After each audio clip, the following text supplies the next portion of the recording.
Kita mengerti nanti suatu hari pilihan seluruh dunia. Satu suara, mereka sama-sama menaruh percaya pada satu tokoh yang sangat hebat. Figur politik. Nanti juga ada nabi palsu, tapi minggu ini saya tidak akan sampaikan tentang nabi palsu itu. Ada some sort of religious system, sistem agamawi yang dia bawa. Ya, mempersatukan agama mungkin secara universal, saya tidak tahu, saya nggak bisa bayangkan maksud nubuatan itu seperti apa persisnya. Saya beritahu ya, pada suatu saat nanti seluruh dunia akan kecewa dengan pilihannya. Karena mereka tidak memilih Kristus dan tidak memilih jalan Tuhan.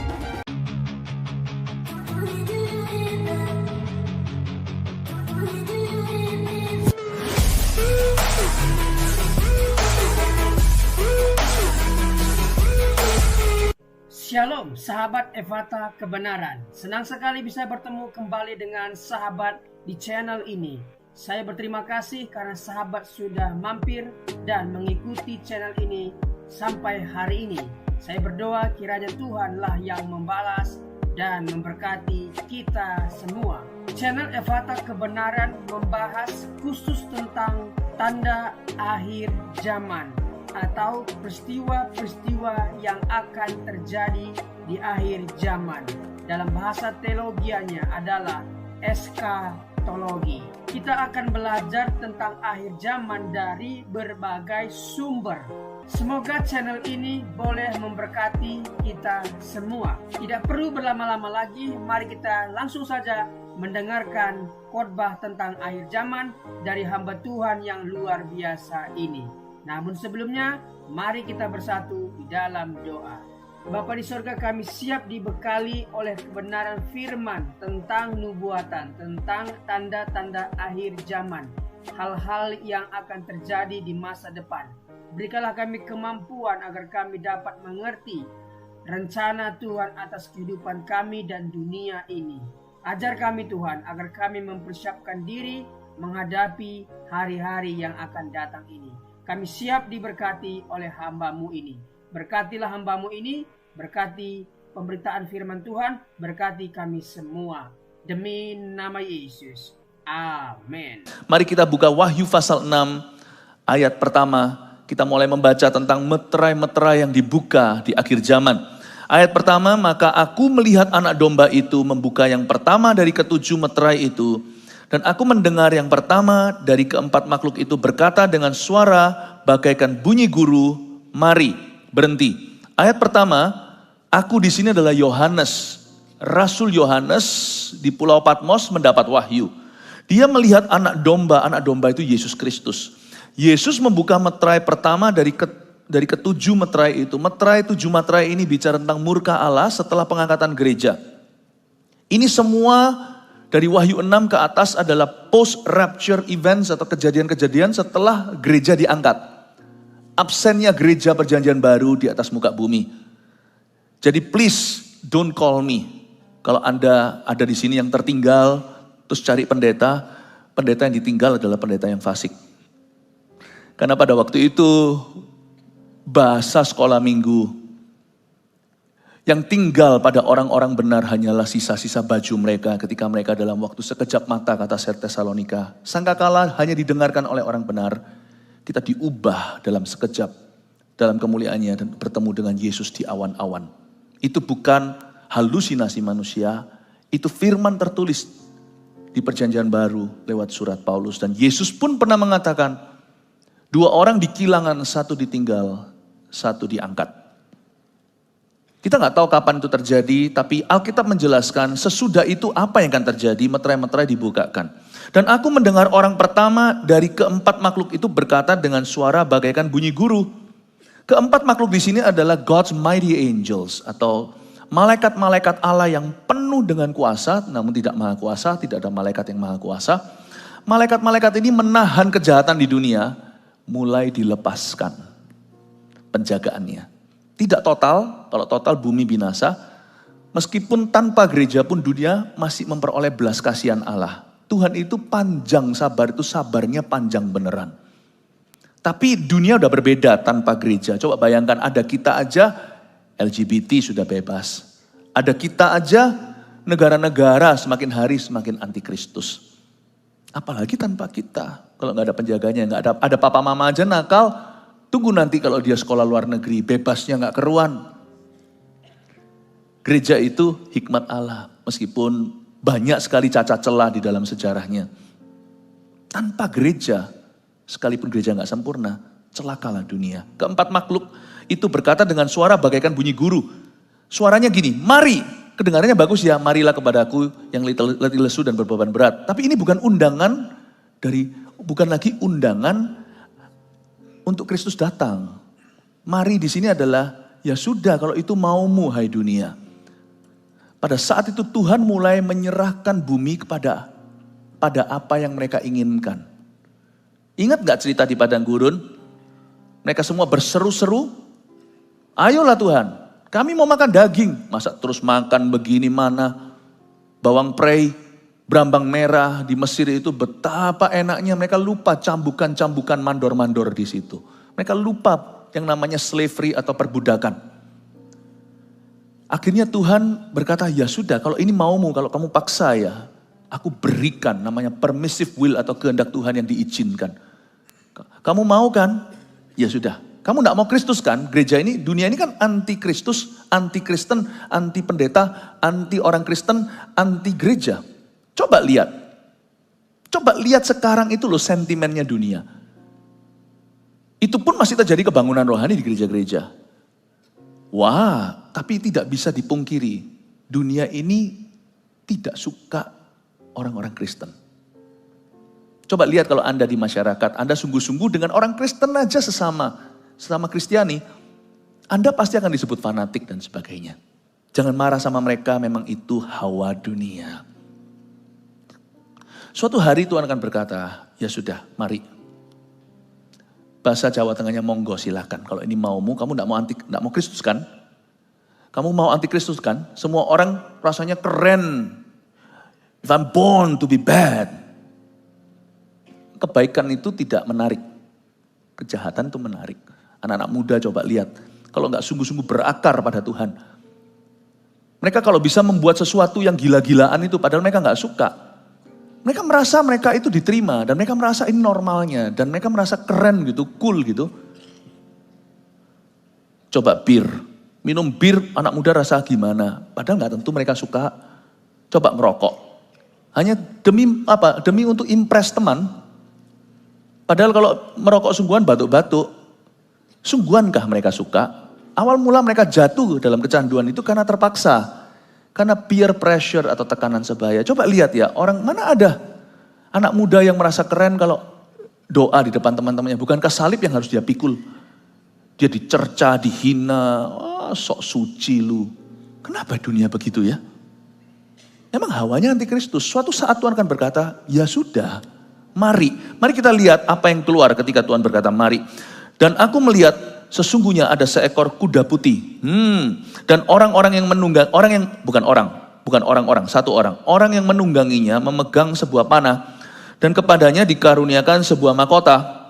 Lalu ia maju sebagai pemenang untuk merebut kemenangan. Wow, seekor kuda putih ada orang yang menunggangi, bahasa Chinese-nya Pai Ma Wangzi. Pangeran berkuda putih, Yesus ini pasti. Pokoknya putih pasti Yesus. Malaikat jatuh pun bisa pura-pura jadi malaikat terang kok. Saya tunjukkan bahwa ketika Tuhan berkata, mari kali ini yang datang ke dunia bukan Kristus, karena Kristus ditolak bolak-balik. Yang datang adalah antinya Kristus, yang mirip-miripin diri dengan Kristus bagi dunia atau Mesias.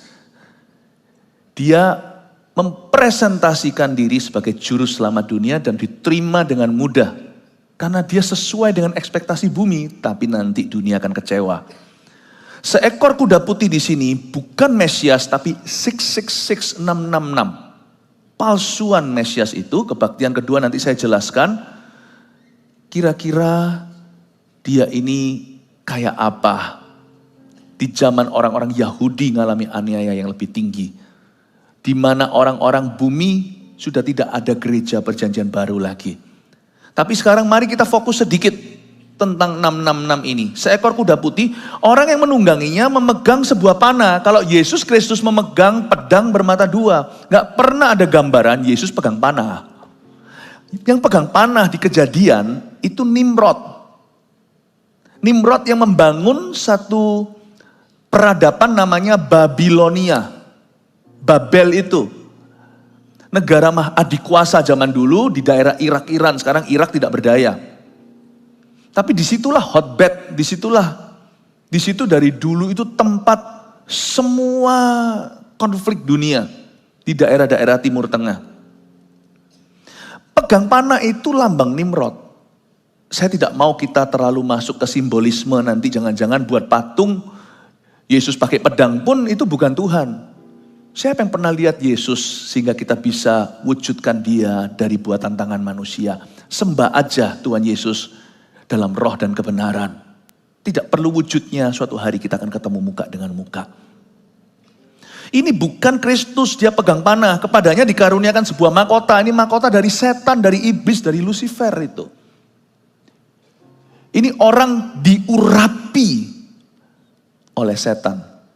Inilah seorang individu, seorang insan yang paling diurapi sepanjang sejarah oleh iblis. Ini urapan palsu. Lalu ia maju sebagai pemenang untuk merebut kemenangan. 3,5 tahun pertama pemerintahannya, dia memukau dunia dan membanggakan. Seperti yang tadi saya katakan dalam video, dia menyelesaikan banyak persoalan global dunia. Perang Timur Tengah, tentang kelaparan, global warming dan sebagainya. Belum ada loh satu kepala negara yang bisa menyelesaikan persoalan-persoalan global. Belum ada, nanti ada. Dan dia dianggap dielu-elukan, tapi 3,5 tahun berikutnya akan mengerikan. Kelihatan warna aslinya, dunia akan kecele. Karena dunia lebih memilih ini daripada Kristus sesungguhnya. Sentimen dunia itu akan berakhir mengecewakan. Makanya jangan ikut-ikutan dunia.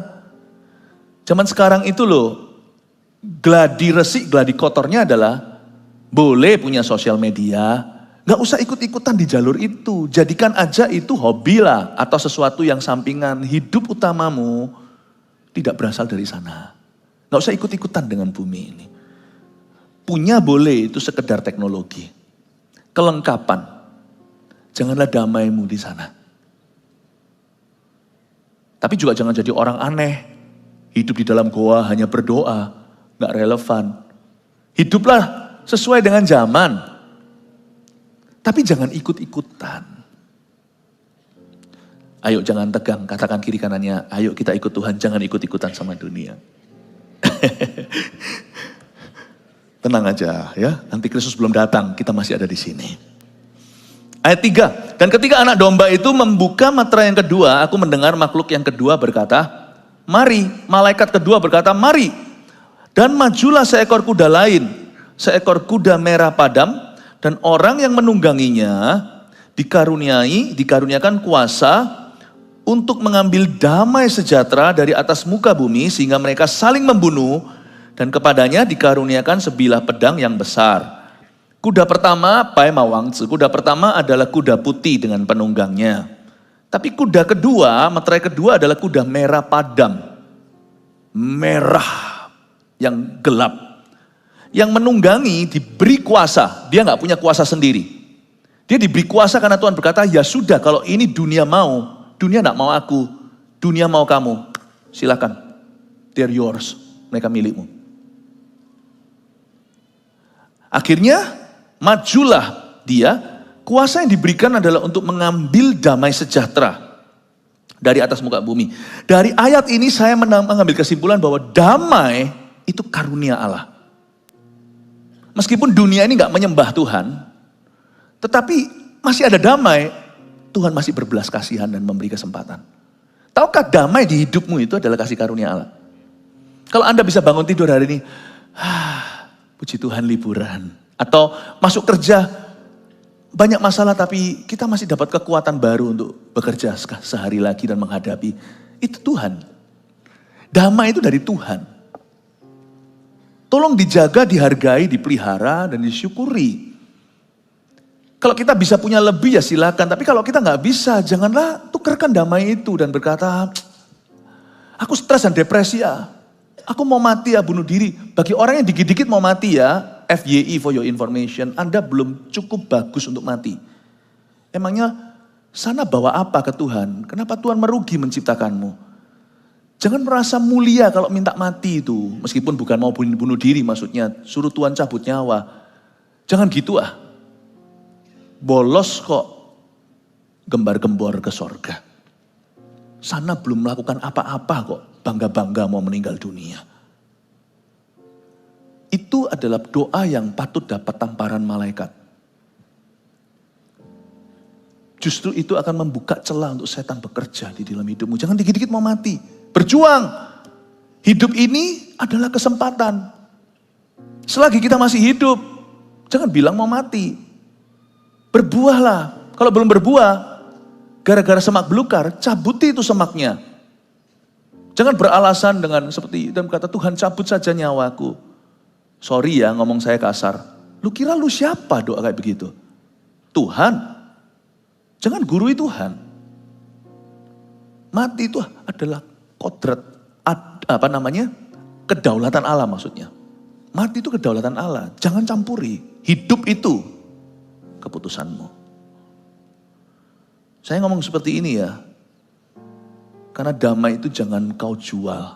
Jangan main-main dengan ucapanmu yang bisa mencabut damai itu.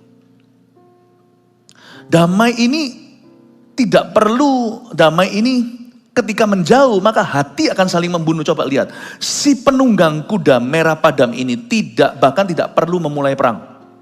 Damai diambil, manusia saling bunuh. Coba ketika damai diambil dari perusahaan Anda, kongsian akan saling perang. Ketemunya di pengadilan. Damai ini kalau hilang, perang.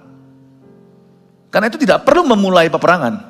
Damai aja saling curiga, maka bangsa angkat senjata melawan bangsa, negara bangun nuklir satu lawan lainnya. Sejak Perang Dunia Kedua ada tercatat 150 sekian peperangan signifikan di dunia ini. Dan budget yang telah dikucurkan untuk perang seluruh bumi sejak World War II adalah $1 triliun. Orang berkata, kasih orang miskin karena orang miskin. Berhenti perang aja, ikuti damai Kristus, tidak akan ada poverty di bumi, tidak akan ada kemiskinan di dunia. Jadi kita sekarang ngerti, yang menahan berkat itu bukan gereja, tapi perang-perangan di dunia. Pahami siapa musuhmu, siapa kawanmu.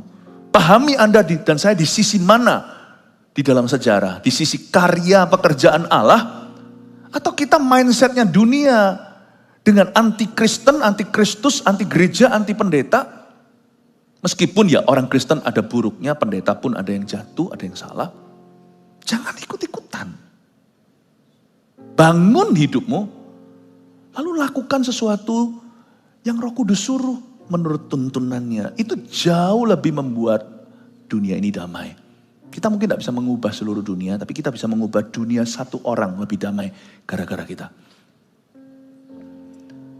Oke, materi kedua sudah, kita lanjutkan materi yang ketiga. Kita masuk ke krisis ekonomi nanti setelah sang antikristus, setelah pengangkatan gereja di zaman antikristus. Sekarang pun sudah ada, tapi nanti jauh lebih. Ayat 5, dan ketika anak domba itu membuka meterai yang ketiga, aku mendengar makhluk yang ketiga berkata, mari. Dan aku melihat sesungguhnya ada seekor kuda hitam dan orang yang menungganginya memegang sebuah timbangan di tangannya. Bayangkan kuda hitam pegang timbangan. Ya, kalau ini bintang maka dia adalah Libra. Tapi nggak ada hubungannya dengan orang yang lahirnya September. Ini memegang sebuah timbangan di tangannya itu neraca. Neraca ini dagang. Dan aku mendengar ayat 6 seperti ada suara di tengah-tengah keempat makhluk itu berkata, mereka rasan-rasan di antara empat malaikat itu, secupak segandum sedinar dan 3 cupak jelai sedinar, tapi janganlah rusakkan minyak dan anggur itu. Jadi ada seekor kuda hitam pegang neraca, ini adalah krisis ekonomi dan kelaparan yang dahsyat 3,5 tahun terakhir pemerintahan sang antikristus. Belahan pertama dari 7 tahun dia memerintah, 3,5 tahun ke 1, prosperity, kemakmuran. Tapi setelah itu dunia bangkrut total. 3,5 tahun berikutnya.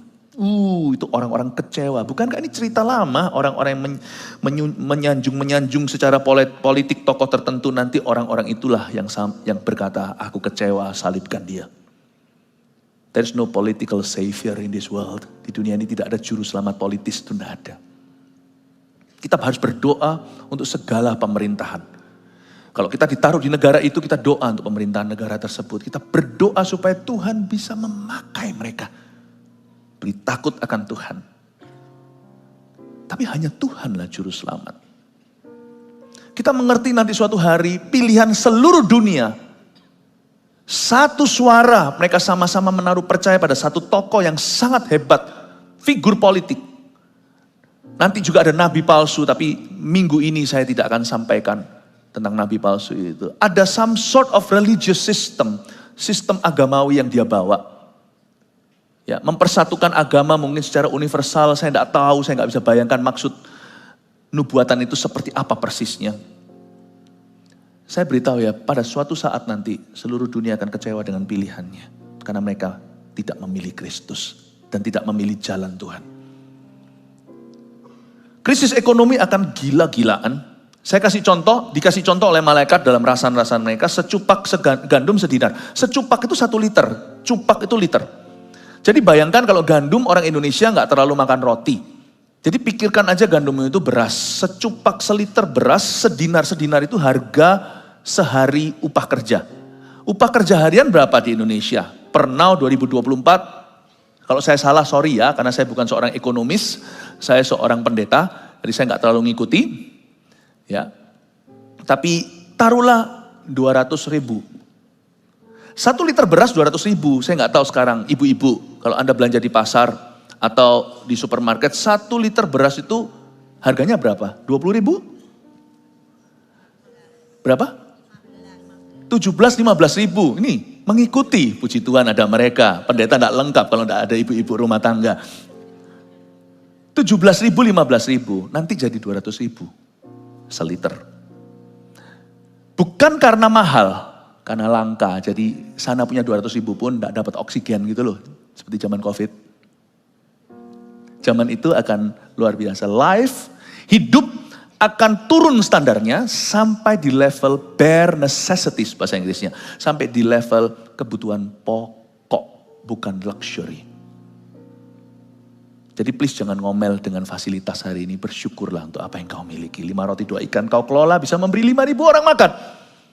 Tetapi janganlah rusakkan minyak dan anggur itu. Minyak, ini minyak zaitun kalau orang-orang Yahudi, itu untuk celup roti, itu makanan mewah. Anggur itu untuk pesta. Jadi saat itu terjadi krisis ekonomi, yang beruntung adalah, gak fair saya ngerti, yang beruntung adalah orang yang paling kaya. Diborong semua tuh beras. Tetapi janganlah rusakkan minyak dan anggur itu, dengan kata lain pada saat itu dunia akan begini bunyinya. The survival of the richest, bukan survival of the fittest.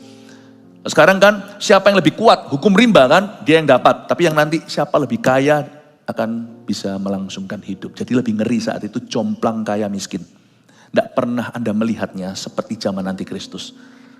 Sebab 3 cupak jelai sedinar waktu itu. Berarti punya uang pun nanti, orang kaya pun gak tentu dapat, karena yang super kaya yang bisa survive. Jadi bisa bayangkan gak dunia saat itu huru haranya kayak apa?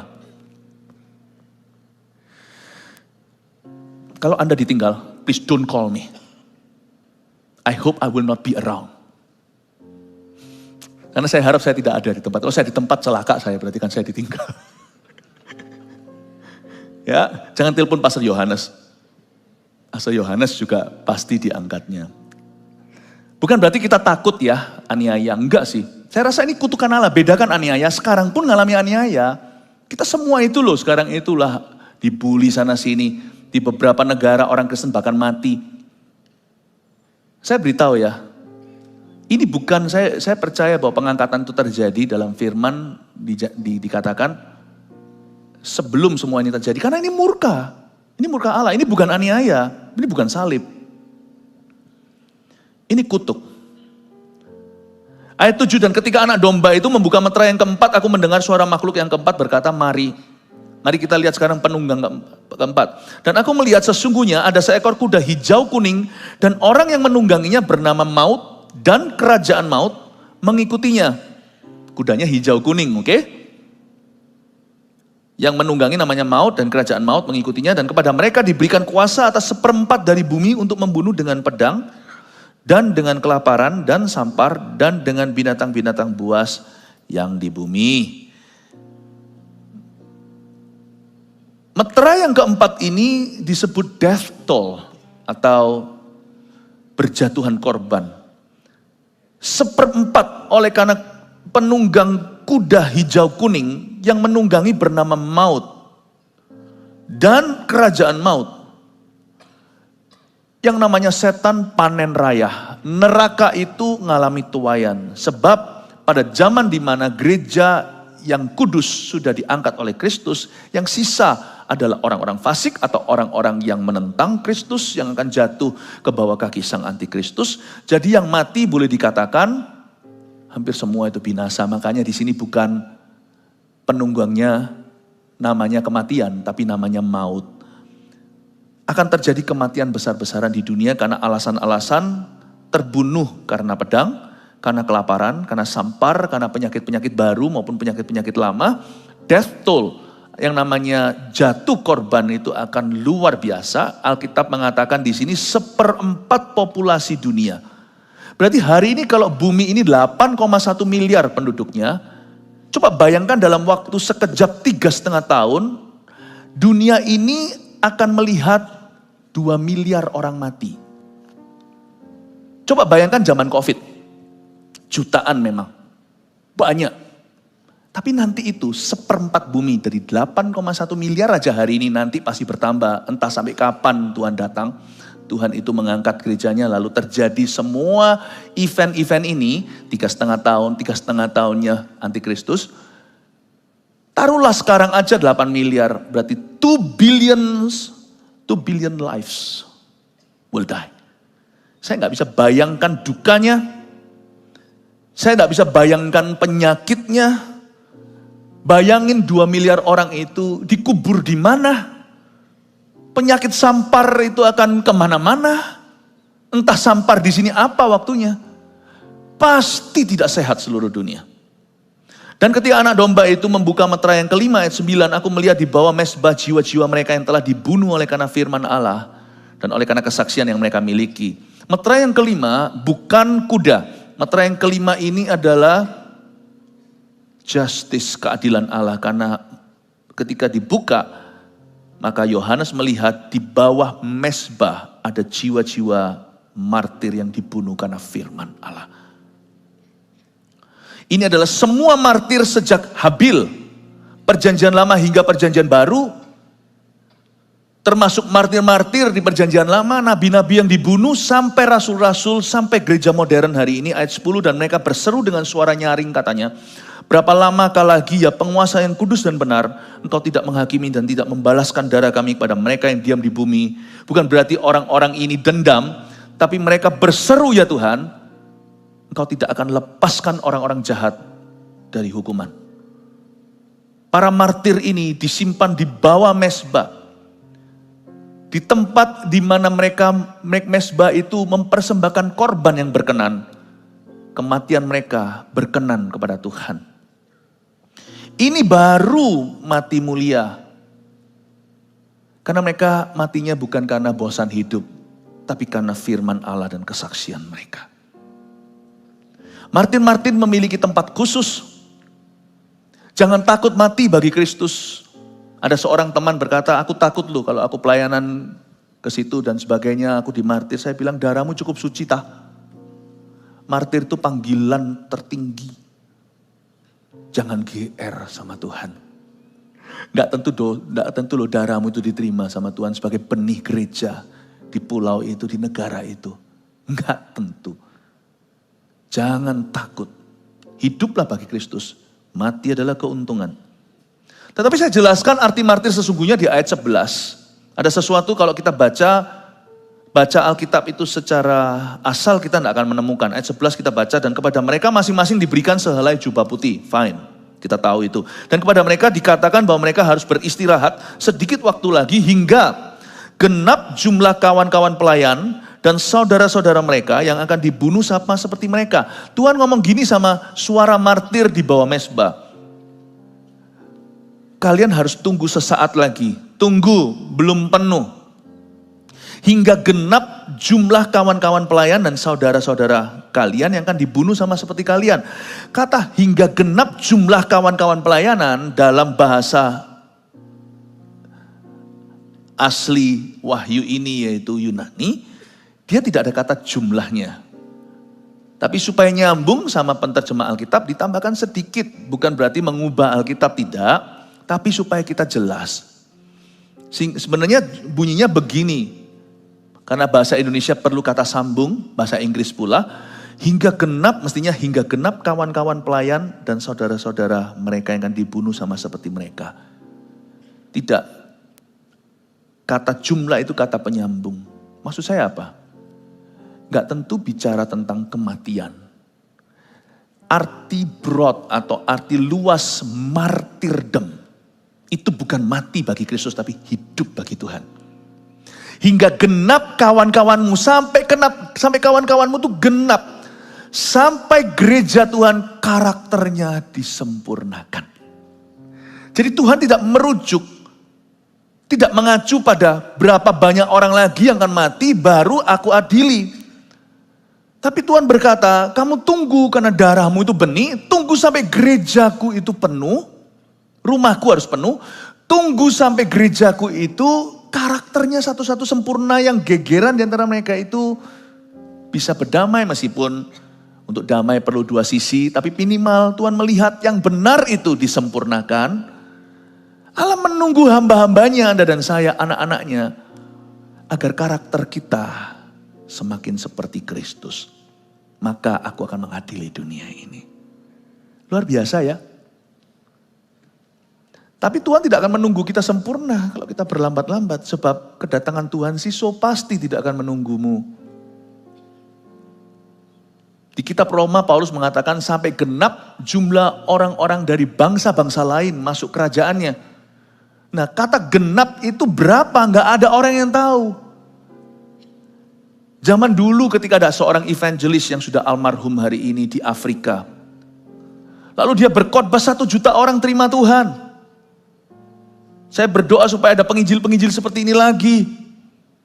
Setiap kali Anda melihat 1 juta orang terima Tuhan, kita bahagia tapi kita juga patut sedih. Berarti kuotanya sudah keambil 1 juta. Waktu Tuhan semakin dekat tidak mungkin semakin jauh. Bukan hanya lewat gempa bumi, tanda-tanda zaman. Kita nggak tahu kapan, tapi kalau kita melihat bahwa Injil diberitakan sampai ke ujung dunia, waktunya makin singkat. Dan hingga genap jumlah orang-orang non-Yahudi yang masuk dalam kerajaannya, karena sebenarnya loh di bumi ini, apalagi di zaman teknologi, mana ada sih orang yang belum dijangkau sama Injil? Sudah semua, minimal mereka sudah pernah dengar Injil. Seorang misionaris pernah berkata, nggak usah injili 1 orang 2 kali sebelum semua orang diinjili sekali. Ya itu ada betulnya. Tapi kalau yang kita perlu injili itu adalah papa kita sendiri, mama kita, anak kita, saudara kita. Dia nggak mau sekali ya jangan menyerah lah. Kenapa? Karena itu adalah orang yang kita kasihi.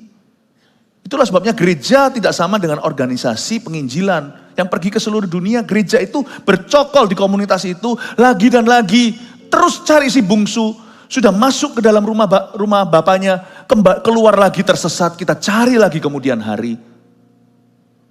Tapi bagi orang yang suka berlamban-lamban, ingatlah kalau Injil diberitakan sampai seluruh dunia, dan ada 1 orang lagi terima Tuhan, kursimu sudah diambil. Jadi please jangan lamban-lamban yang mau baptis, yang mau apa, tunggu aja esok hari. Kenapa? Karena takut pikul salib. Aduh, aku kalau nanti dibaptis, nanti kalau teman-temanku enggak suka. Aku kalau dibaptis nanti, apakah aku bisa, nanti aku enggak boleh ini, enggak boleh itu. Itu sama dengan orang kawin enggak mau menikah tapi enggak kamguan. Orang menikah tapi enggak terima. Nanti kalau aku sudah married, enggak boleh dong aku sleep around. Enggak boleh dong aku itu bergaul bebas. Lah ya iya. Pernikahan sih enggak sempurna. Pasti ada yang namanya tukaran, konflik di antara. Tapi kan kita enggak siap-siap untuk perselingkuhan. Mana ada orang menikah dan berkata, masih boleh enggak ya aku selingkuh? Pikiran kita pasti tutup pintu belakang. Itu pun masih banyak persoalan di depan. baptis itu enggak usah takut nanti enggak boleh ini, enggak boleh itu. Kalau Tuhan bilang enggak boleh pasti enggak bagus buat you. Ngapain kita eman, ngapain kita sayangi? Kalau kita memang mau betul-betul merit dengan Tuhan, lepaskan segalanya. Apa di depan kita gagal, kita hadapi satu persatu, hari per hari. Nggak usah takut juga pikul salib. Sebab kalau kita lamban, kita ambil kuota orang.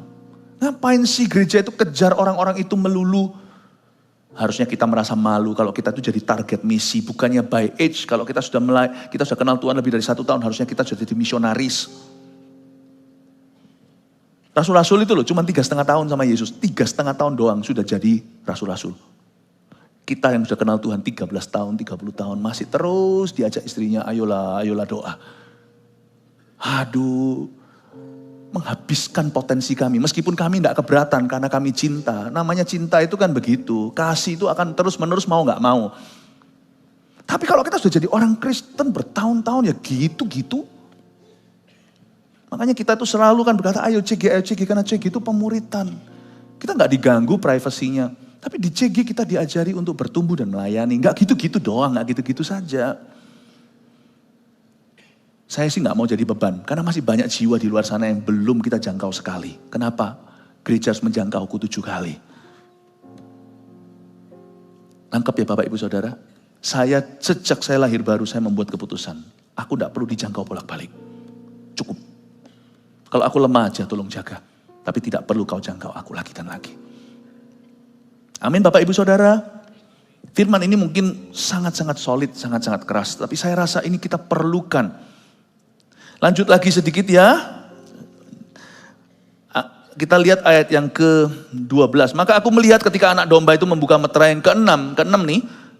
Sesungguhnya terjadilah gempa bumi yang dahsyat. Dan matahari menjadi hitam.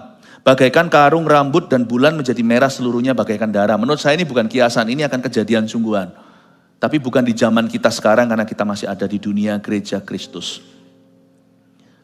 Meterai yang ke-6 ini terjadi gempa bumi dahsyat. Lalu matahari berubah warna, demikian pula bulan dan bintang. Ayat 13, dan bintang-bintang di langit berjatuhan ke atas bumi.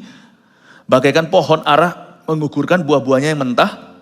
Apabila ia digoncang angin yang kencang. Menurut saya akan terjadi yang namanya cosmic chaos atau alam semesta ini akan bergejolak dan yang tidak pernah kita lihat akan terlihat saat itu. Semoga kita tidak melihatnya. Yang sekarang terjadi di dunia, gempa mulai ada di mana-mana, itu hanya kontraksi awal. Bisa jadi itu hanya false alarms. Misalnya kalau orang lagi melahirkan, mau lahir normal, tiba-tiba kontraksi, kita sudah siap-siap karena sudah semester terakhir. Pastikan ya kalau istri Anda sudah hamil tua, dan Anda itu anak pertama apalagi, sudah di-pack itu barangnya, jadi siap-siap di mobil ada apa-apa langsung tancap gas. Tapi kadang-kadang sampai ke rumah sakit, udah dimasukkan ke ruangan, ternyata fine saja, masih nunggu lagi seminggu. Nah itu yang terjadi di dunia sekarang. Kamu akan dengar gempa, desas-desus perang sana sini. Tapi Yesus berkata, Matius 24, tapi itu harus banyak permulaan zaman, belum waktunya. Tapi kamu harus bijaksana dan hati-hati. Karena semua akan menunggu pengangkatan dulu. Tanda yang paling kelihatan nanti bahwa antikristus akan tiba adalah hari itu. Ketika tiba-tiba kau cari seseorang yang begitu takut akan Tuhan dan cinta Tuhan tiada lagi di dunia. Terdengar kekacauan di mana-mana, mungkin CNN, BBC, semua major news TV akan mereportkan sesuatu, semua lenyap sana sini. Segala jalan, segala jalur kehidupan. Presiden yang takut akan Tuhan. Tapi yang dalam Kristus ya, gak cuma orang baik. Orang biasa, orang miskin, orang kaya, laki, perempuan. Semuanya Anda akan mendengar kiri kanan itu akan menjadi fenomena seluruh dunia. Makanya kalau tidak ada kekacauan, masa mungkin antikristus bisa bangkit? Coba. Untuk bangkitnya tokoh politis dalam sejarah aja, dibutuhkan semacam suatu huru hara kekacauan untuk bisa bangkit pahlawan. Untuk sesuatu yang sifatnya global nanti hanya akan ada satu orang, keesokan harinya orang itu mulai kelihatan 3,5 tahun pertama pemerintahnya dia mulai naik daun. Dan dia akan membuat dunia melupakan fenomena global itu pada saat itu. Dan kita tidak tahu kapan itu terjadi. Tapi kita tidak boleh jemu-jemu untuk memberitakan. Dan jangan berada di sisi dunia yang suka mencemoohkan, mana katanya Tuhan mau datang. Dari dulu katanya begitu. Kalau Tuhan belum datang itu, sorry my brother. Because he's waiting for you. Dahulu waktu semua keluarga saya belum dalam Kristus, saya doa. Karena tahun-tahun itu di Kanada, 92 saya bertobat. Itu ada desas-desus Tuhan mau datang. Nah saya kan baby rohani gak ngerti. Tapi untungnya saya gak percaya yang gitu-gituan kalau mereka bisa prediksi tanggal, hari, bulan, tahunnya. Tapi saya tahu Tuhan berkata waspadalah. Saya berdoa loh, sungguhan loh, ini doa saya. Gak tahu Alkitab biang gak, tetapi biasanya doa di Wahyu pasal terakhir, Maranatha Tuhan datanglah, datanglah Tuhan Yesus. Datanglah Tuhan Yesus. Saya doanya gak begitu, karena masih ada anggota keluarga kami yang belum dalam Kristus. Saya setiap hari berdoa, Lord, don't come today. Aku mesti menunggu anggota keluarga ini yang saya doakan. Jadi kalau kesannya berlambat-lambat, mungkin saya juga sumbangsi berdoa Tuhan jangan datang. Kenapa? Karena kami belum dalam Tuhan. Kalau Tuhan datang, ya ampun, ada gereja aja gak mau ke gereja kok. Ada orang-orang bener aja gak mau doa kok. Tanpa kita coba, mereka selamat otomatis. Ada papa mama aja bisa rusak kok. Coba gak ada papa mamanya. Brol-brolan. Mau tobat sekarang, mau baptis sekarang, mau layani Tuhan sekarang. Jangan tunggu sampai orang-orang yang mendukungmu, yang mementorimu tiada lagi. Kalau mereka masih ada, jangan ikut mereka. Berarti mereka ada sesuatu yang fasik dalam diri mereka. Tuhan membuat perbedaan antara orang-orang fasik dengan orang benar. Coba lihat ayat 14, saya sudah mau selesai. Maka menyusutlah langit bagaikan gulungan kitab yang digulung dan tergeserlah gunung-gunung dan pulau-pulau dari tempatnya. Nanti Anda akan melihat pulau-pulau. Pada saat itu firman Tuhan menubuatkan bahwa gunung-gunung yang besar di dunia ini akan bergeser tempat dan pulau-pulau juga. Jadi ada beberapa benua, asumsi saya adalah beberapa benua akan pecah karena gempa. Beberapa negara, beberapa lagi akan cekat atau melekat. Jadi nanti geografi dunia ini akan berubah sedikit karena bencana yang dahsyat. Dan raja-raja di bumi dan pembesar-pembesar serta perwira-perwira dan orang-orang kaya serta orang berkuasa, semua budak serta orang merdeka bersembunyi ke dalam gua-gua dan celah-celah batu karang di gunung. Dan mereka berkata kepada gunung-gunung dan kepada batu-batu karang itu, runtuhlah menimpa kami dan sembunyikanlah kami terhadap Dia yang duduk di atas tahta dan terhadap murka anak domba itu, sebab sudah tiba hari besar murka mereka dan siapakah yang dapat bertahan. Di sini dikatakan raja-raja, pembesar, perwira, orang-orang kaya. Tadi itu survival of the richest, orang berkuasa, bahkan budak yang merdeka bersembunyi semuanya. Dan mereka bukan berkata sembunyikan kami dari malapetaka ini, bukan. Mereka berkata sembunyikan kami terhadap Dia di huruf besar Yesus Kristus yang duduk di atas tahta, terhadap murka anak domba itu. Ternyata once a sinner, forever a sinner. Susah bertobat. Udah kayak gitu pun masih berkata sembunyikan kami dari Yesus. Tahukah yang ditakuti oleh orang dunia nanti? Bukan semua bencana itu, adalah ketemu Yesus. Bersyukurlah Anda bisa ketemu Yesus setiap saat. Datang harinya. Ketika setelah pengangkatan itu, ketemu Yesus adalah sesuatu yang mereka ngeri-ngerikan. Jadi orang dunia takut sama hadirat Allah, bukan sama kematian. Saya ingin Anda untuk mengerti 3 poin yang bisa Anda bawa. Catat ini, selalu ujung dari semua pengetahuan ini aplikasi. Yang pertama, celaka jika Tuhan serahkan kita kepada nafsu dan keinginan kita. Jadi bersyukurlah kalau Tuhan masih bisa berkata tidak kepadamu. Berarti Dia masih cinta. Kalau Tuhan berkata jangan, terimalah. He loves you. Kadang-kadang kita itu, papa kok gini sih? Nggak boleh. Untung nggak diperbolehkan. Hai anak muda, jangan mengeluh kalau papa mamamu melindungi sekalipun kayaknya sedikit overprotective. Zaman sekarang loh, nggak bisa over kok sebenarnya. Tapi papa mama ya jangan overprotective lah. Anakmu cepat lambat juga akan ketemu yang gitu. Dia harus bisa hadapi sendiri. Celaka tapi jika Tuhan serahkan kita pada nafsu dan keinginan kita. Kalau Tuhan berkata, ya sudah terserah lu. Kalau Tuhan bilang terserah, jangan jalan. Percayalah saya, kalau Tuhan bilang ya sudah terserah. Kalau Tuhan diam aja, jangan diteruskan. 2, please jangan ikut-ikutan arus dunia atau kagumi yang mereka kagumi. Zaman sekarang ini orang-orang Kristen malah suka flirting loh. Coba bayangkan flirting sama orang-orang yang tidak percaya Tuhan. Banyak. Boleh, kita harus mengasihi sesama kita, gak peduli latar belakangnya. Tapi jangan samakan Tuhanmu dengan Tuhan mereka. Kita gak usah diskriminasi, prejudisme, gak usah. Tapi kita sebagai umat Injil, kita harus pegang teguh. Jangan samakan kalau Anda tahu keyakinan, kalau Anda punya keyakinan. Jangan flirting, jangan bercumbu sama orang-orang dunia. Jangan kagumi yang mereka kagumi. Gak usah ikut-ikutan. 3, kita belajar sesuatu kalau damai sejahtera tadi adalah karunia kan. Jadi begini, damai sejahtera itu karunia. Dan hanya ditemukan in Christ alone, in Christ only, di dalam Kristus. Saya percaya pelajaran ini menjadi sesuatu yang berharga buat kita semua. Hari ini kita mengerti bahwa Sang Antikristus akan bangkit setelah pengangkatan gereja. Sebelum gereja diangkat, perhatikan 3 ini. Hiduplah dalam kasih Yesus. Foto ini, 1, 2, 3. Silakan. Haleluya, kasih tepuk tangan untuk Tuhan. Terima kasih sahabat sudah mendengarkan khotbah tentang akhir zaman.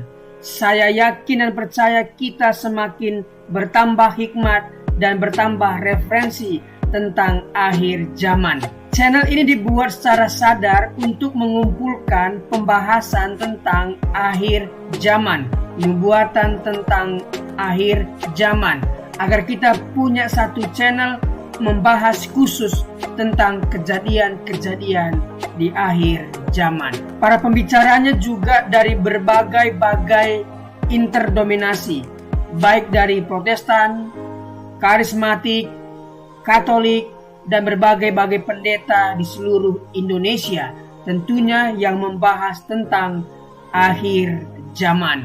Semoga channel ini memberkati kita semua. Firman Tuhan mengatakan Matius 13 ayat 39, musuh yang menabur benih lalang ialah iblis.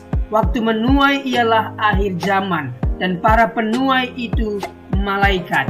Matius 22:23-24. Pada waktu itu, jika orang berkata kepadamu, lihat, Mesias ada di sini, atau Mesias ada di sana, jangan kamu percaya, sebab Mesias palsu dan nabi-nabi palsu akan muncul, dan mereka akan mengadakan tanda-tanda yang dahsyat dan mujizat-mujizat, sehingga sekiranya mungkin mereka menyesatkan orang-orang pilihan juga. 1 Tesalonika 4 ayat 15-16. Ini kami katakan kepadamu dengan firman Tuhan, kita yang hidup, yang masih tinggal sampai kedatangan Tuhan, sekali-kali tidak akan mendahului mereka yang telah meninggal. Sebab pada waktu tanda diberi, yaitu pada waktu penghulu malaikat berseru dan sangkakala Allah berbunyi, maka Tuhan sendiri akan turun dari sorga, dan mereka yang mati dalam Kristus akan lebih dahulu bangkit. Matius 24 ayat 24. Karena itu berjaga-jagalah, sebab kamu tidak tahu pada hari mana Tuhanmu datang. Matius 26 ayat 64. Jawab Yesus, engkau telah mengatakannya, akan tetapi aku berkata kepadamu, mulai sekarang kamu akan melihat Anak Manusia duduk di sebelah kanan yang Maha Kuasa dan datang di atas awan-awan di langit.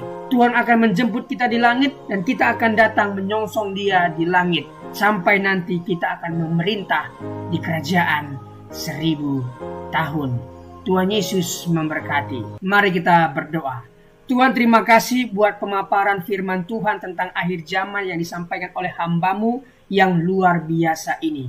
Berkatilah hamba-Mu ini, pelayanan, keluarga, setiap pekerjaan yang dia kerjakan dibuat Tuhan berhasil dan beruntung. Kami yang mendengarkan firman ini berterima kasih Tuhan, karena kami semakin bijaksana menambah referensi baru tentang akhir zaman. Apa yang harus kami lakukan menjelang akhir zaman? Tentunya harus mendekatkan diri, melekat dengan Tuhan, sehingga ketika waktu itu tiba, kami diangkat dan bersama-sama dengan Tuhan di langit dan akan memerintah di kerajaan 1000 tahun nantinya.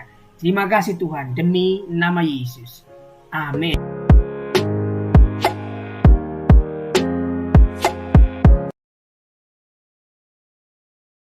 Từ nào nào tao mình tắt lỗ để bơi sậy, bù phá y chang mày giàu giá, bù phá tê cháu trong say liều tê lưng tàu, in nào nè tê cháu xin cồn, tê cháu xin nè chuẩn bị nói xin bay, bài đi, tròi đi, dẫn đi, coi à mày tu xin nào, muốn tới lịch xa tán, tê nè cháu ngạo, mày mòn chui bù phá ao tê đọc lên nào, tê chỗ khai sĩ sẽ coi cha xin nào mà bài đi. Bây giờ cho mình trả xin nêu bên ngoài với bài sa tan và bù phá cho mình không hay nào. Như vậy mình đi luôn tàu thằng này bây giờ đi tập sa tan và trả xin vào cái một bù phá bay cho bên phần âm bay tối lầu càng thì pay mà thằng pay mặt bây ăn xây dựng cái lò mình phần play mà ní cho chơi miền bù phá cháu bù phá ní đi dùng chọc vần mà cháu ăn xây dựng cái lầuวันใดจัดเตจะอยู่ไหนเตเจ้าเพียนำมากูต้องใส่ตูต้องใส่แต่ไปจะใจเหม็นเตเจ้าเหลวไปยาเตกุยทันอีกไงไหนเตจะไอ้หญิงเตมันเจ้ากันผู้ชายแนวกันไม่ยังแนวเตเจ้ากันมานี่จะเจอกันไปป่ายเตcô ha cần phải lấy phải cô nên xây giá cái bây giờ bù phá tới chỗ cháu ăn xuân neo ha cần nhậu cái xây mà cho mày qua yêu tiền cha ăn xuân cái này mày cô mà nè mình ban đây lại bù phá chỗ sang cần giá cô mà cái mình dân kiến nào mọi người tôi này kinh tôi này chỗ ngày thay bây giờ in đâu cần và bù phá hô xí trong xây cần quay mấyวันnè, tu pay tu satani pada kang ni, tuจะเขานั่งเรามาไปลกกันหยาปุฝาติดลาแบบตัวนี้กินหยาซ้อมตอนตัวกันโซ่ติมาตัวนี้กินหนาวไปยากันจะต้องไปกลางกินน้ำมันลงไปกินลงไปจะไม่ฝาละnhư vậy bố phá càng bố giá xói cần lòng mình thái đi vào nè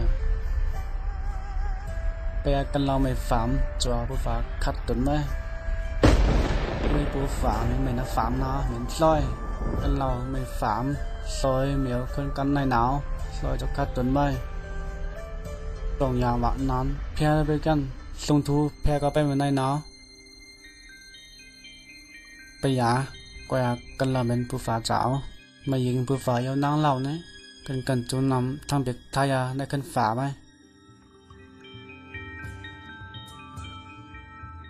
ซอยกันเราอย่างย้อนเลยการได้เปิดใส่หาอะไรกันจุไปหานั้นจะใส่จังไปป่ายเหมียวไปจ่อยต้องใส่làไอ้ตอกเลียงเจ้าก็ปั่นไปหัดต้องเปียกในกันผู้ฝ่าไปก็อย่ามาใจกันเหล่าหัดไปเลยหัดจนมันในกันนั่งฝ่าลักไปหนาวผู้ฝาว่ากันเราต้องหลงว่านำไปกันเมียวคนกันในหนาว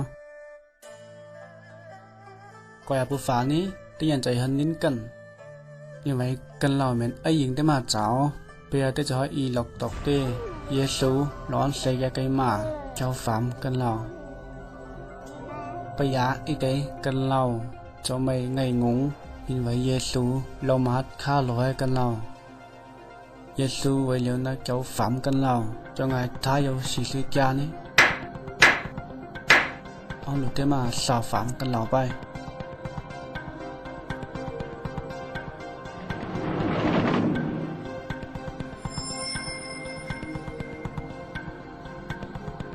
ông nhà cân lao sân Giêsu bay nhìn xa kia còn mà tảoไปkiếm Giêsuไปนี่ทั้งเบ็กกันเราท้ายยาบนควันโจในคันฝาใบว่าปูฝาเยาชิใส่บางอย่างมีสัญญาสลาวนี้นิทายาเนี่ยจะไปเก็บไพ่ไปที่ไต้ฟุ้งเหมือนไต้ต่อยปูฝาเจ้าตีปล่อยไพ่ซอยบางอย่างกันเราไม่ไปเก็บเยซูหนาวมีตั้งลำเขาปูฝาลำเขาเยซูกลางหนาวไปปลายไพ่ไปเก็บไพ่จะลองตีไปโยโหโยคำวางกันเราเก็บเมียซูนี้กันเราทายาจนในคันเตียงฝาไป yêu Giêsu cho dạy đón con nó với căn theo khá lâu tổ nào khăn ba nó đang bùa phá tầng này bọn nhà tôi ở sân Giêsu này chỗ này cần phá bay và bùa phá này yếu chứng sỉ.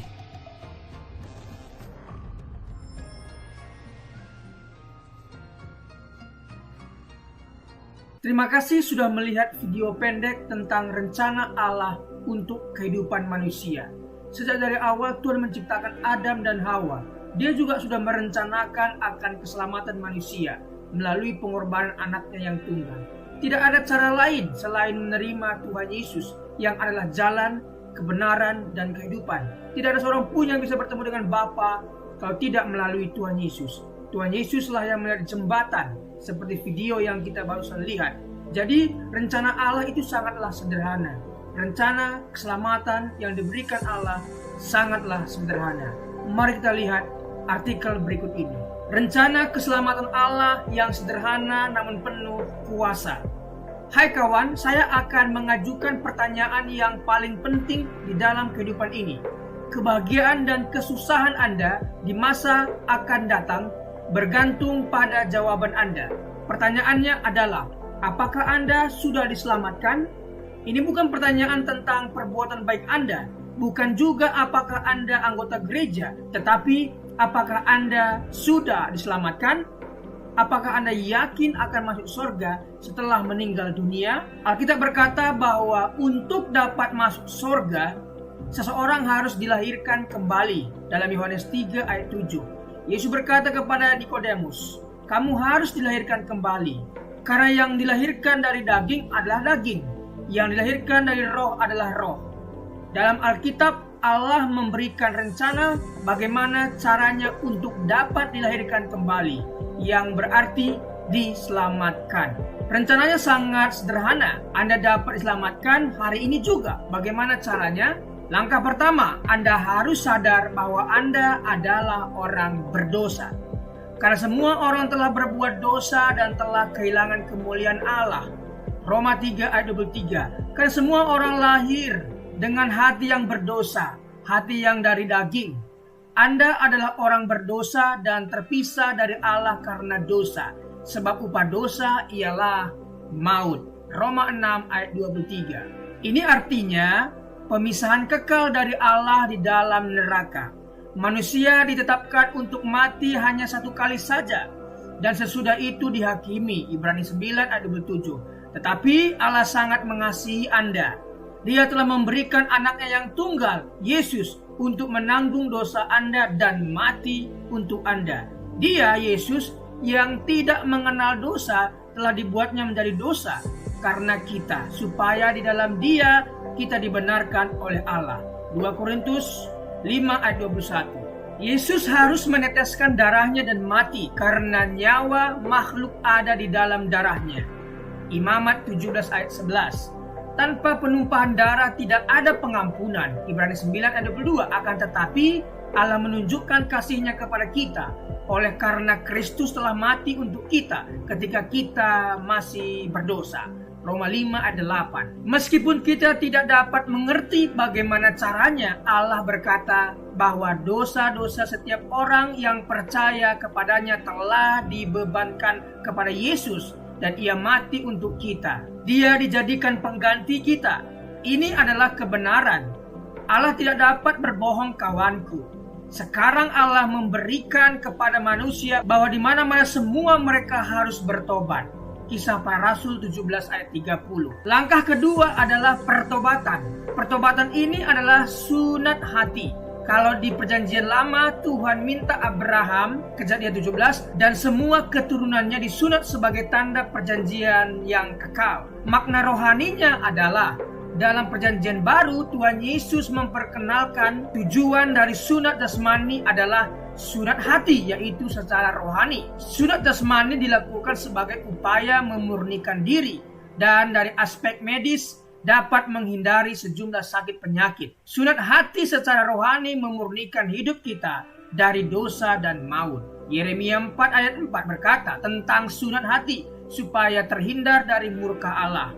Perbuatan-perbuatan yang jahat adalah kehidupan yang tidak takut akan Tuhan, tidak hidup mengasihi Dia, dan tidak beribadah kepadanya. Surat hati berarti bertobat dari kehidupan yang jahat dan menaati Tuhan. Mengatakan betapa baik, kuat, dan dahsyat, adil, dan kasih Tuhan hingga layak disembah oleh semua orang. Pertobatan harus disertai perbuatan. Cara berpikir di mana seseorang mengaku dan setuju bahwa ia orang berdosa di hadapan Allah dan mengaku serta menerima pengorbanan Yesus di kayu salib untuk setiap orang percaya. Dalam Kisah Rasul 16 ayat 30-31, penjaga-penjaga Filipi bertanya kepada Paulus dan Silas, "Tuan-tuan, apakah yang harus aku perbuat supaya aku selamat?" Jawab mereka, "Percayalah kepada Tuhan Yesus Kristus dan engkau akan selamat." Percayalah kepadanya sebagai seorang yang telah menanggung dosa-dosa Anda dan mati mengganti Anda, dikuburkan dan dibangkitkan kembali oleh Allah. Kebangkitannya memastikan bahwa orang percaya dapat yakin akan kehidupan kekal. Sesaat Yesus diterima sebagai juru selamat, kebangkitannya memastikan bahwa orang percaya dapat yakin akan kehidupan kekal sesaat Yesus diterima sebagai juru selamat. Tetapi semua orang yang menerimanya diberinya kuasa supaya menjadi anak-anak Allah, yaitu mereka yang percaya dalam namanya. Yohanes 1 ayat 12. Sebab barang siapa yang berseru kepada nama Tuhan akan diselamatkan. Roma 10 ayat 13. Barang siapa dalam kutipan di atas termasuk Anda diselamatkan bukan berarti mungkin atau dapat, tetapi pasti diselamatkan. Tentu Anda sadar bahwa Anda seseorang berdosa. Saat ini juga, dimanapun Anda berada, bertobatlah, serahkanlah hatimu kepada Allah dalam doa pengakuan dosa dan pertobatan yang sungguh-sungguh. Dalam Lukas 18 ayat 13, seorang yang berdosa berdoa, "Ya Allah, kasihanilah aku orang berdosa ini." Berdoalah, "Ya Allah, aku tahu bahwa aku adalah orang berdosa. Aku percaya bahwa Yesus telah menggantikan aku waktu Dia mati di kayu salib. Aku percaya bahwa penumpahan darahnya, kematiannya, penguburannya, dan kebangkitannya adalah untuk aku. Sekarang aku menerimanya sebagai juru selamatku. Terima kasih atas pengampunan dosa-dosaku, pemberian keselamatan dan kehidupan yang kekal karena rahmat dan anugerah-Mu. Amin." Terimalah firman Allah dan dapatkanlah keselamatan daripadanya dengan iman. Percaya, maka Anda akan diselamatkan. Secara lahiriah mungkin kita kelihatan pergi ke gereja, membaca Alkitab, namun jika hati kita masih tinggal dalam kegelapan, dilimputi ketakutan, kebimbangan, kepentingan diri sendiri, dan memaksakan kehendak sendiri, kita harus mempersembahkan hati kepada Tuhan sebagai persembahan yang terbaik. Bukan gereja, perkumpulan, ataupun perbuatan-perbuatan amal ibadah yang menyelamatkan Anda. Ingatlah, hanya hati yang diserahkan kepada Allah yang dapat disucikan dan diselamatkan. Rencana keselamatan Allah yang sederhana adalah Anda orang berdosa. Apabila Anda tidak percaya dalam Yesus yang telah mati menggantikan Anda, pasti Anda akan tinggal untuk selama-lamanya di dalam dosa dan maut. Jika Anda percaya kepadanya sebagai juru selamat yang telah disalibkan, dikuburkan, serta dibangkitkan, Anda menerima pengampunan atas segala dosa dan karunia keselamatan kekal karena iman. Anda mungkin berkata, "Tidak mungkin semudah itu." Ini sesuai Alkitab. Ini adalah rencana Allah. Hai kawan, percayalah pada Yesus dan terimalah Dia sebagai juru selamatmu.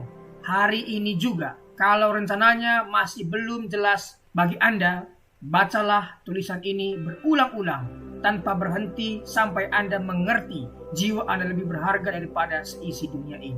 Apa gunanya seseorang memperoleh seluruh dunia tetapi ia kehilangan nyawanya? Markus 8 ayat 36. Marilah serahkan hatimu kepada Tuhan sebagai persembahan yang hidup, kudus, dan sukarela.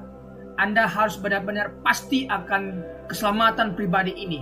Apabila Anda kehilangan jiwa, Anda akan kehilangan surga dan kehilangan segala-galanya. Percayalah dan biarkanlah Allah selamatkan Anda saat ini juga. Kuasa dan kasih Allah akan selamatkan Anda. Tetapkan hati Anda dan perubahan cara pandang memungkinkan Anda untuk hidup sebagai orang Kristen yang selalu menang atas pencobaan. Pencobaan-pencobaan yang kamu alami ialah pencobaan-pencobaan biasa yang tidak melebihi kekuatan manusia, sebab Allah setia dan karena itu Ia tidak akan membiarkan kamu dicobai melampaui kekuatanmu. Pada waktu kamu dicobai, Ia akan memberikan kepadamu jalan keluar sehingga kamu dapat menanggungnya. 1 Korintus 10 ayat 13. Jangan bergantung pada perasaan Anda. Perasaan itu selalu berubah. Berdirilah pada janji-janji Allah. Janji-janji Allah tidak pernah berubah. Setelah Anda selamat, ada 3 hal yang perlu dilakukan setiap hari untuk pertumbuhan iman. Berdoa, berbicara kepada Allah, baca Alkitab, biarkanlah Allah berbicara kepada Anda, dan Anda berbicara bagi Allah. Dan perlu dibaptis air sesuai ketaatan Anda pada Tuhan Yesus Kristus sebagai kesaksian dan demonstrasi imanmu. Dan kemudian bergabung secepatnya dengan gereja yang mengajarkan Alkitab sebagai firman Allah. Jadi janganlah malu bersaksi tentang Tuhan kita. 2 Timotius 1 ayat 8. Setiap orang yang mengakui aku di depan manusia, aku juga akan mengakuinya di depan Bapakku yang di sorga. Matius 10 ayat 32. Amin. Itulah tadi rencana keselamatan Allah yang sangat sederhana. Yang pertama, kita harus sadar bahwa kita orang berdosa. Yang kedua, kita harus bertobat, meninggalkan yang lama dan beralih kepada Tuhan, dan berdoa untuk menerima Yesus sebagai Tuhan dan Juru Selamat kita. Dan setelah melakukan ini, ada 3 hal lagi yang kita harus lakukan, yaitu berdoa, berbicara kepada Tuhan apa yang menjadi pergumulan kita. Yang kedua, baca firman, mendengarkan Tuhan berbicara lewat firman kepada kita. Kemudian kita berbicara kepada Tuhan. Yang ketiga adalah bersaksi. Jangan malu bersaksi. Setelah engkau diselamatkan oleh Tuhan, bersaksilah. Saksikan imanmu kepada semua orang. Siapa yang malu mengakui Tuhan Yesus di depan umum, maka Yesus pun akan malu mengakuimu di depan Bapa. Jadi saksikan kuasa keselamatan yang Tuhan berikan kepadamu. Terima kasih. Tuhan Yesus memberkati.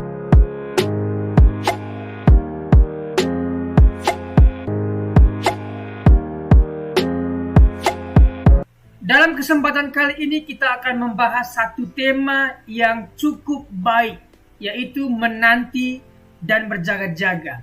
Bagaimana sikap orang percaya ketika menanti dan berjaga-jaga akan kedatangan Tuhan yang kedua kali.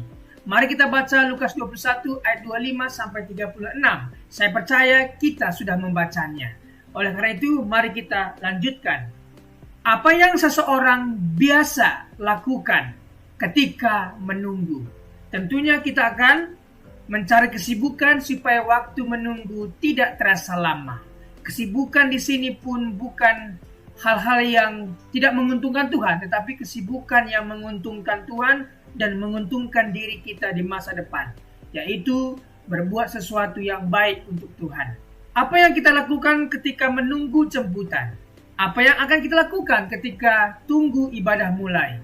Tentunya kita harus melakukan sesuatu, bukan bersungut-sungut. Orang Kristen adalah orang yang menanti. Menanti apa? Menanti kedatangan Kristus kedua kalinya.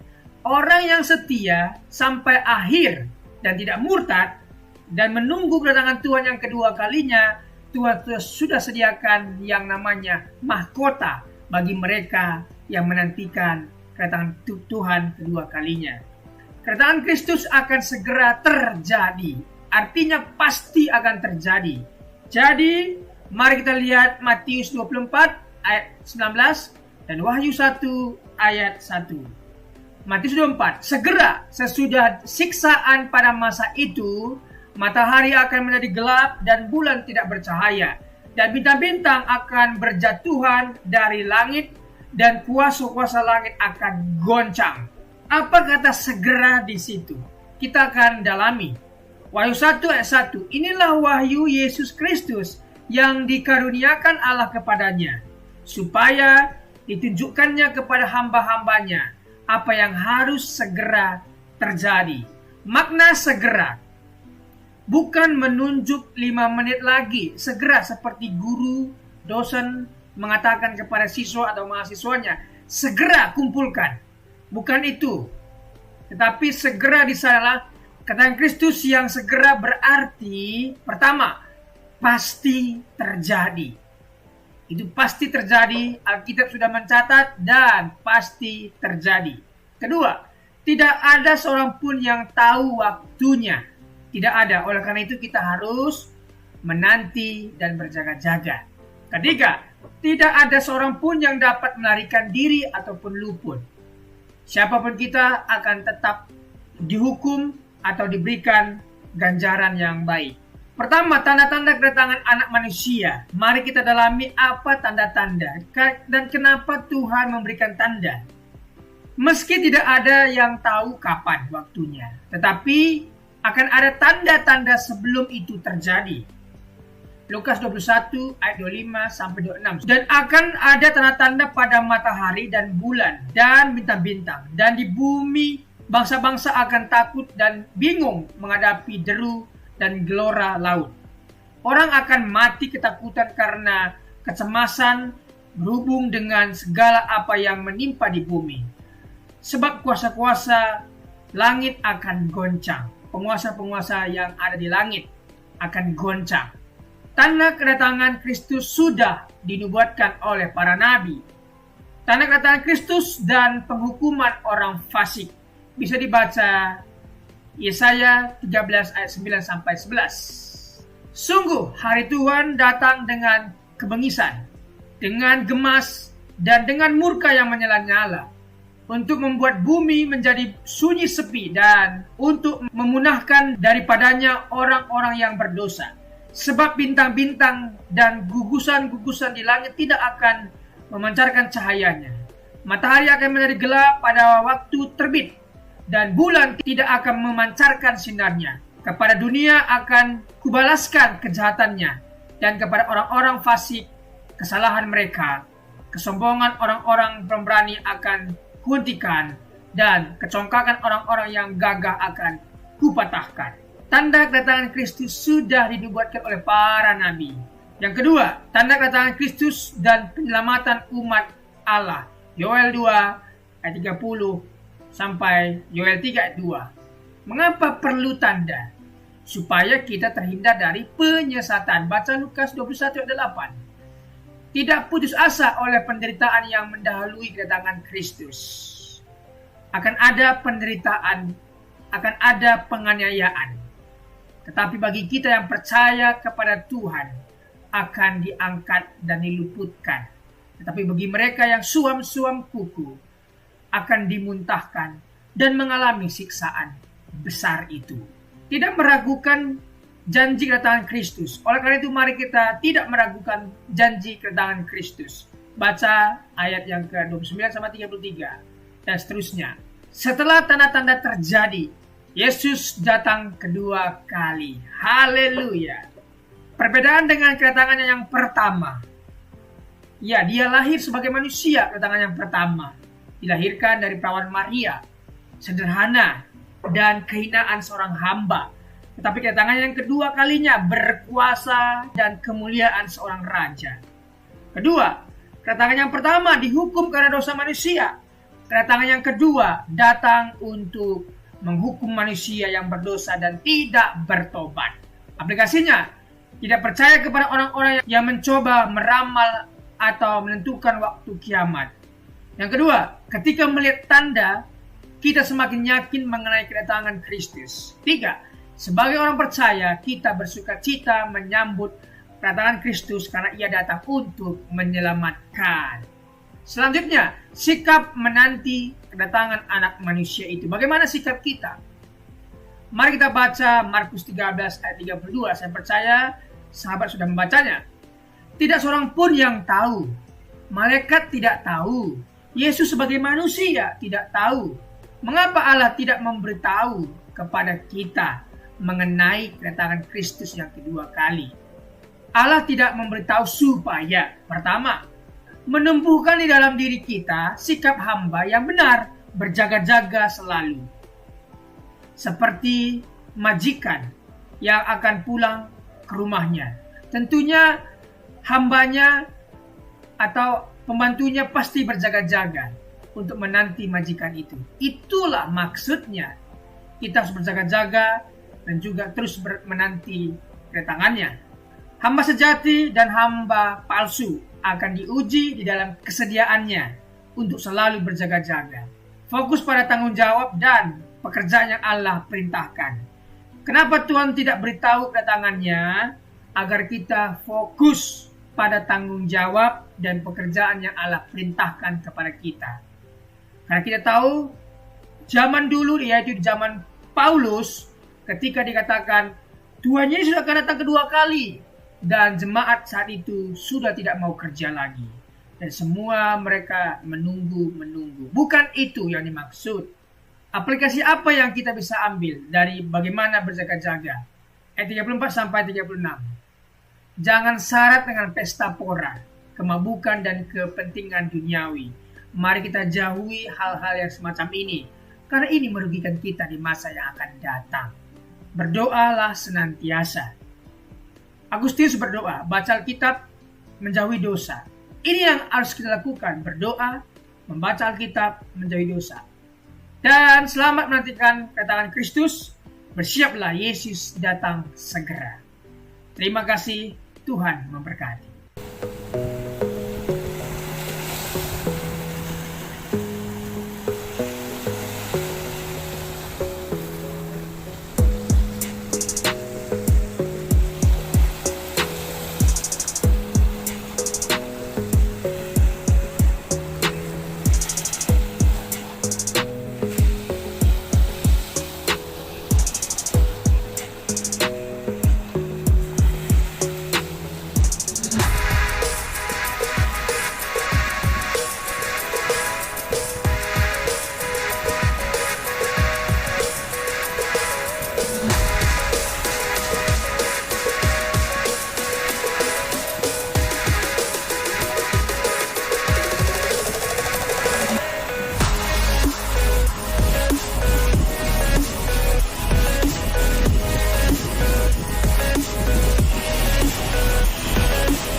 Thank you.